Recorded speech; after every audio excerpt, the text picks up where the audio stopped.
குழந்தைங்கள்ல இருந்து டீனேஜர்ஸ்ல இருந்து உங்களால செத்து போயிட்டு இருக்காங்க. Cyber bullying. ஒருத்தரோட வாழ்க்கையில விளையாடக்கூடாது, ஒருத்தரோட இமேஜில் விளையாடக்கூடாது. என்ன நடந்துச்சு உங்களுக்கு எப்படி தெரியும்? இது இந்த ஒரு நடிகரோட ஆதங்கம் மட்டும் இல்லை. இன்னும் சொல்லப்போனால் இவர் நடிகருங்கிறதுனால தான் இது இவ்வளோ பெருசாக தெரியுது. இப்போ நான் பேச வந்தது இவர் நல்லவரா கெட்டவரா இதெல்லாம் தேவையா தேவையில்லையாங்கிறது இல்லை. மீடியா இதெல்லாம் உங்களுக்கு தேவையா? இந்த நடிகருக்கும் அவரோட மனைவிக்கும் விவாகரத்து, காரணம் இதுதான் அப்படிங்கிறதே ஜனங்களுக்கு நீங்கள் சொல்கிற போதுமான நியூஸ். அதை படிக்கிற பார்க்குற ஜனங்க என்னடா ஆச்சு இந்த நடிகருக்கு அப்படின்னு அரை மணி நேரம் யோசிப்பாங்க, அரை நாள் பேசுவாங்க, அப்புறம் அவங்கவுங்க அடுத்த வேலையை பார்க்க போயிடுவாங்க. இல்லையா அடுத்த நியூஸை பார்ப்பாங்க, அடுத்த ரீல்ஸை பார்ப்பாங்க. ஆனால் நீங்கள் என்ன பண்ணுறீங்க? இவருடன் ஏற்பட்ட தொடர்பால் மனைவிக்கு துரோகம், பிள்ளைகளை பற்றி கவலை இல்லை, பணத்திற்கு ஆசைப்பட்டு பாதையை மாற்றிய நடிகர், கோயிலில் கொடுத்த அர்ச்சனை மாலையை தோளில் போட்டுக்கிட்டு கோயிலை சுற்றிட்டு வந்தா, திருப்பதியில் திடீர் கல்யாணம், இளம் நடிகர் எடுத்த முடிவு. ஏன் சரியாக தான் இருக்குது. காற்று கூட போக முடியாத இடத்துல பத்திரிகைக்காரங்க மூச்சு போயிடுங்கிறது ரொம்ப சரியாக இருக்குது. அவரோட அந்த ஊரில் தங்கினார், இவரோட இந்த நாட்டில் பதுங்கினார், அப்படி இப்படின்னு போட்டு ஒருத்தரோட தனிப்பட்ட வாழ்க்கையை விமர்சனம் பண்ணி வீடியோ போட்டு வைரலாக்கி ஊருக்கே உண்மையை சொல்கிறேன்ட்டு விலக்கேற்றி விட்டுறீங்க. அவங்க தெரு பக்கம் கூட போயிருக்க மாட்டீங்க, ஆனால் பக்கத்து வீட்டில் இருந்து பார்த்த மாதிரியும் பக்கத்துலேயே இருந்து பார்த்த மாதிரியும் நியூஸ் எழுதுறது. இல்லை நான் தெரியாமல் தான் கேட்குறேன், ஏன் உங்களுக்கு போட நியூஸ் இல்லையா? இல்லை உங்கள் சேனலுக்கு வியூஸ் இல்லையா? எந்த நியூஸை எப்படி போடணும் அப்படிங்கிறத யாராவது உங்ககிட்ட எடுத்து சொன்னால் அதுக்கு உங்கள் பதில் என்னவா இருக்குது தெரியுமா? எந்த செய்தியை எப்படி கவர் பண்ணணும்னு எங்களுக்கு தெரியும் சார்.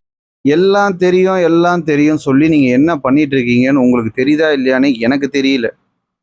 அடுத்து உங்கள் வீட்டில் என்ன விலைக்கு எரியுதுன்னு காட்டினாதான் உங்களுக்கு அடுப்பு எரியும். நான் இந்த விஷயத்துக்காக மட்டும் இதை பேசலைங்க. இப்போ சமீபத்தில் நடந்த இன்னொரு விஷயம், வரலாற்று சிறப்பு மிக்க ஒரு விஷயம். இது வரைக்கும் தமிழகத்தை ஆண்டு வந்த 2 எதிர்கட்சிகளை எதிர்த்து ஒரு புது கட்சி ஆட்சியை பிடிச்சிது. அந்த ஆட்சியை ஒரு பக்கம் புகழ்ந்து பேசிக்கிட்டு இருக்கீங்க, அதே நேரம் இன்னொரு பக்கம் அந்த கட்சியை சேர்ந்தவங்க எப்போவோ அவங்க தனிப்பட்ட வாழ்க்கையில் டான்ஸ் ஆடினதெல்லாம் எடுத்து போட்டு இந்த கட்சி எம்எல்ஏ ஆட்டம். அதுக்கப்புறம் பாலியல் குற்றத்தில் சிக்கினார் தாவேகா நிர்வாகி. எனக்கு ஒன்று புரியல, அந்த இடத்துல பாலியல் குற்றத்தில் ஒருவர் கைது, ஒரு குற்றவாளி கைது, அது என்ன தாவேகா நிர்வாகி கைது? ஏன் அவனுக்கு அடையாளம் நீங்கள் கொடுக்குறீங்களா? அவன் ஒரு குற்றவாளிங்கிற அடையாளத்தோடு இருக்கான், அது என்ன தாவேகா நிர்வாகின்னு கைது? இப்படி சொல்லி நியூஸை பரபரப்பாக்குறது. மாற்றத்துக்காக மக்கள் ஓட்டு போட்டு ஒரு கட்சியை உட்கார வச்சுருக்காங்க. அந்த மாற்றத்துக்காக நீங்கள் எதுவும் வழி வகுக்கலனாலும் பரவாயில்ல, ஏன் அவங்க மேலே இருக்கிற பிரச்சனையை பெருக்கிக்கிட்டே போகிறீங்கன்னு எனக்கு புரியல. இந்த கொடுமையோட ஒரு முக்கியமான கொடுமை, இவருக்கு முன்னாடி ஒருத்தர் வந்தார், கேப்டன். எப்பா என்னென்ன விமர்சனம் அவர் மேலே வச்சிங்க?